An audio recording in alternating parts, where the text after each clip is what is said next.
মানুষ রূপী কিছু জানোয়ার আছে আপনার সমাজে। আপনি কিছু করতে গেলে আপনাকে নিয়ে এত কটূক্তি করবে আপনার ভাবনার বাইরে। তাদের মধ্যে আর বাজারে কুকুরের মধ্যে কোনো তফাৎ নাই, কেননা বাজারে কুকুর ভৌ ভৌ করে থাকে আর তারা মানুষের পাশে লেগে থাকে। কখনো বলবে পাগল, কখনো বলবে ছাগল, কিন্তু আপনাকে বলবে, অন্য কাউকে বলবে না।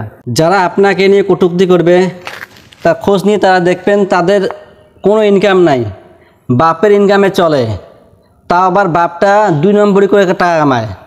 ভালোভাবে দেখে নেবেন। বর্তমান সমাজের এমন কূটনীতি হয়েছে, সুদখোর, গাঞ্জাখোর, মূর্খ, এগুলি আপনার সমাজের মুরব্বী হবে। আপনি জীবনে কোনো কিছু করতে গেলে প্রথমে দেখবেন যারা আপনার কাছে বা আপনার থেকে 10 টাকা নিয়ে হলেও খাইছে কখনো, তারাই দেখবেন আপনাকে নিয়ে সমালোচনা করবে। ওই যে প্রথমে বলেছিলাম, বাজারে কুকুর আর সমালোচনাকারী কোনো পার্থক্য নাই, সেম।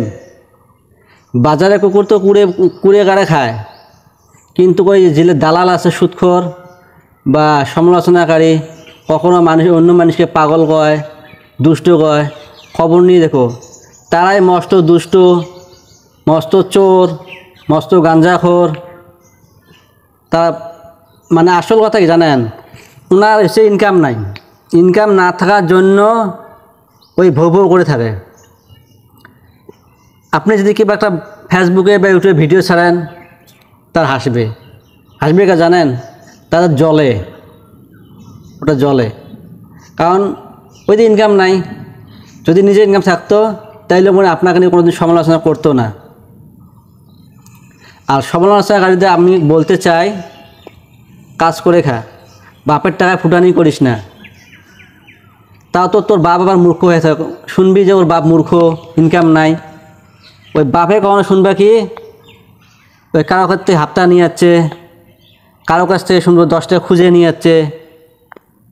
এভাবে করে তোমাদেরকে সংসার চালায়। আমি আপনাকে বলছি, যারা আপনাকে নিয়ে সমালোচনা করবে তাদের পিছনে কোনোদিন দৌড়বেন না, তাদের কথায় কান দেবেন না, কেননা তারা আপনাকে নিয়ে সমালোচনা কখনোই করা বন্ধ করবে না। আর যদি আপনি পিছিয়ে যান তাহলে আপনার জন্য এটা আনলাকি হবে, এটা সবসময় মাথায় রাখবেন।